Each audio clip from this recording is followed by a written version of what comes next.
Woo! Good morning, friends. Mark Holmes here with my buddy Cowboy Joe Boo, as well as Joe Bear in the house. And as always, I want to thank you guys. Oh boy, I want to thank you guys for watching, commenting, subscribing, and being part of the Joe Boo Sports Report. Without you guys, this literally does not work. So let's get open for business here. And let's wake up the football gods. Wake up, guys. Woo! Happy Monday to everybody in here. Oh, boy. Wow. Happy Monday to everybody. You know what that means. Monday night, we got our live stream, 9 o'clock Eastern. And we'll always have a lot to talk about because it's the Dallas Cowboys. Here we are, getting closer to Memorial Weekend. It's the 18th of May already. We are less than 2 months of time to get Dak Prescott's contract and stuff done or have him pay on the franchise tag. And as I was getting set up for this morning's video here, I got to tell you, you guys kill me. You guys kill me because you got to take a closer look at this. Herman sent me this. You guys are good at Photoshop. You look at that. Skip, or should I say Philly. You know, when you come here to eat, buddy, we're serving up hot L's. And it's great to get that image right there. I mean, that's perfect. You got the L. But see, they didn't stop right there. They got me in the chef coat with my cowboy star up in there. Oh, I love that. You know, that's actually a decent picture of me. That was from years ago where I actually didn't have gray hair. But it's not just enough to create the perfect meme. Look at this. You got the Redskins over here. You even got the Giants up in there. So, my man, thank you. I love these. Now, I got to save this one for a thumbnail for just the perfect time. That is just beautiful, man. You guys literally kill me. So, here we are. 118 days, 11 hours, 11 minutes away from kickoff of hopefully the 2019 season. And there's going to be a lot of challenges for the NFL to be able to go through and have a season. You know, we're beginning the process of opening up things now. We'll hopefully we'll get good news in that it will still continue to be low numbers. Maybe the social distancing will start working. You know, maybe the summer weather will help change it. Maybe, you know, maybe we'll come up with a vaccine or something. But we've got 118 days to get it solved. Not a lot of time in comparison to this pandemic. But what I'm looking forward to today is I'm going to be, of course, working in the workshop. I got a bunch more of the racks to get out of here. But watching the shows this morning, because I'm interested. I know I talk about my Cowboys and how we get treated unfair. I know that Philly thinks that the Eagles are treated unfairly, but you know how TMZ and Mike Farello's and everything always are going after the Cowboys. And we talked about how hard they went after Dak Prescott and Zeke and Dez Bryant for working out. But this is a list. Omar, thank you, Omar. He actually tweeted this. In 2020, these are NFL arrests. Julian Edelman for vandalism. Joe John Williams, drugs. Greg Robinson, drugs. Quentin Williams, gun charge. Rashard Breeland, drugs and resisting arrest. DeAndre Baker, gun and robbery. Now the Giants are saying, well, there were kind of some red flags. Quentin Dunbar, robbery. Cody Lattimore, assault with a gun. And Ed Oliver, this past weekend, DUI. And all of these, boom. But none of them have gotten any play. And I'm curious because we had Dunbar and Baker both arrested this weekend and released, along with Ed Oliver having his DUI arrest this weekend. So I'm curious to see if any of the talking heads, any of the shows, have segments on any of these guys or on arrest in general. Because if it was a Dallas Cowboy, oh my God. If it was a Dallas Cowboy, it would have been breaking news the moment it happened. It would be all over everything. But all of these guys, yeah. And we're talking about, and don't say it's not that they're not good players. 3 of those guys from New York, Ed Oliver, first round draft pick. Baker was a first round draft pick. Quentin Williams, first round draft pick. So these aren't just everyday nobodies. These are legit players. So it'll be interesting to see if they bring the same heat. And I'm not saying that any of these people are guilty yet. I'm not. That is up to, a court of law.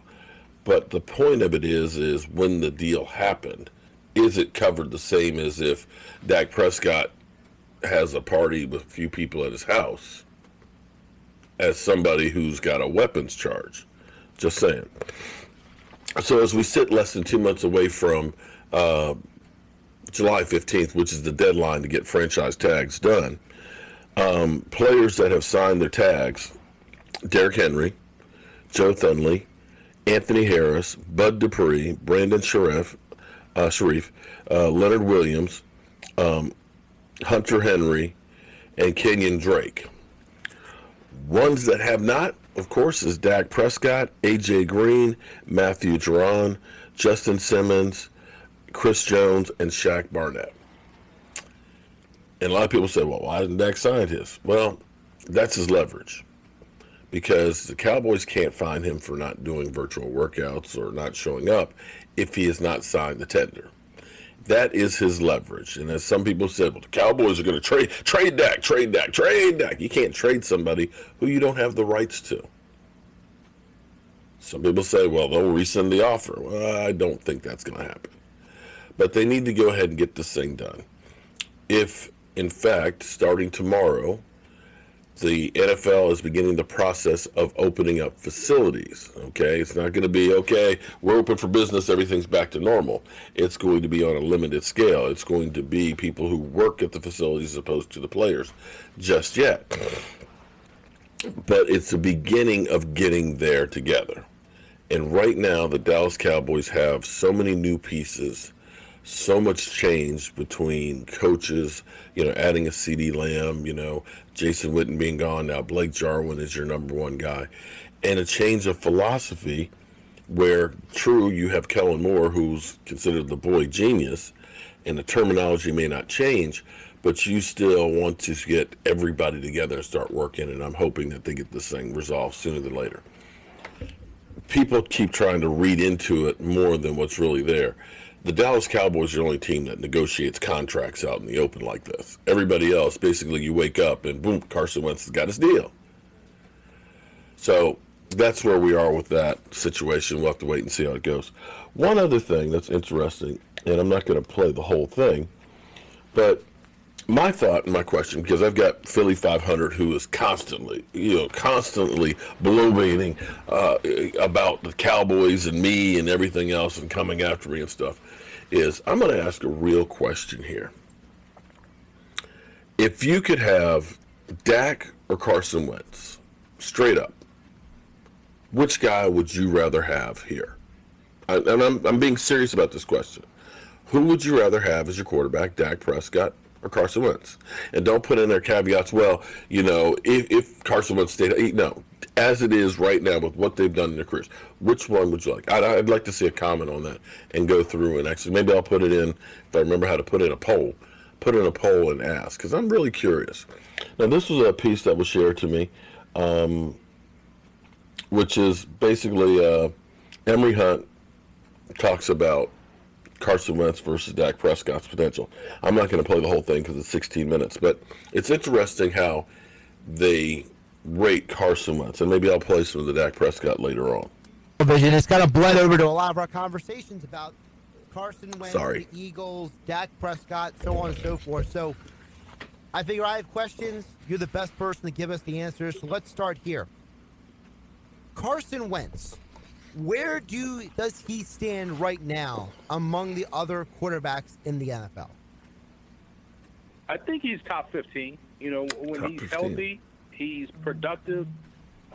He helps that offense go. He brings some sense of continuity to it when he's out there. And I'm always big on quarterbacks that are dual threats, and he's a dual threat. You just hope that, you know, he's healthy when he's out there, and that's the part where people have problems in pushing him into, you know, I see some people saying he's a top 5 quarterback. I don't think that's true. Top 10 is debatable, maybe toward the 9 or 10 spot, but I think saying top 15, which makes him top half of the league, absolutely, because what will keep me from putting him firmly and confidently in the top 10 is the health. And I know people will say he was healthy his rookie season. He was healthy all last year until a freak incident in the playoff game.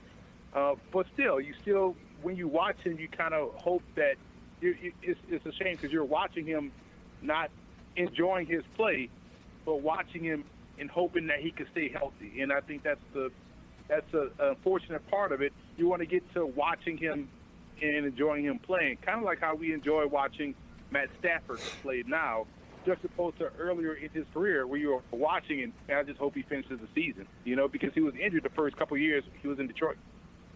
Now, you mentioned the health. How much do you think that the injuries that Wentz has had, from the ribs to the knee to the back, now the concussion, how much do you think those injuries have slowed his development as a quarterback? I don't think it has slowed or, you know, taken away from it. I think he is who he is. I always believe that what you do in college, for the most part, you're going to do in the NFL. Mm-hmm. And you go back and look at Wentz's college film, he's playing the exact same way he played at North Dakota State. So the difference is he just has better players around him. And so we're seeing him play, you know, consistently how he played at NDSU. The one thing that you hope he changes about his game, and it's hard to take that aggressiveness out of a guy, you just want a guy to be a little bit more, you know, judicious with his body as far as when and where to take hits. I thought earlier in his career he played a little bit more reckless, which led to a lot of those nagging injuries or getting banged up because he did that at North Dakota State. And he was, you know, bigger than a lot of the guys he was going up against. In the NFL, that's not necessarily the case, and you can't be that reckless as a runner. We've seen this with, you know, guys like Vic, you know, guys like RG3. For the most part, Cam Newton can be a reckless runner. And so I think when you are not as reckless, you tend to protect yourself, like a Russell Wilson, like a Lamar Jackson, like Vince Young used to run it. Him and Carson Wentz about the same size, I believe. So I think if he can be less reckless, he'll be out there more, and you'll get stable play from the position. I mean, because he has been consistent when he's out there. So it's not like he's had a great year then trash years. I just think he's been a consistent player. This is who he is. You just hope he can be. All right, so interesting take. Top 15. Now, the way we are sold on Carson Wentz, and again, everything is up to individuals' interpretation and things on how you feel, because you can go by statistics, you can go by wins, you can go by, you know, the eye test, as some people do, so it's all subjective. But 15, top 15, interesting.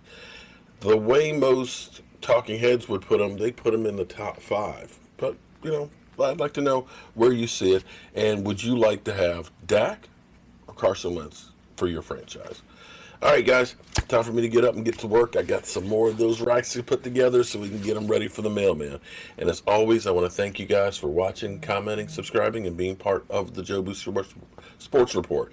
And don't forget to check out my website, cowboyjoeboo.com. I'll see you soon.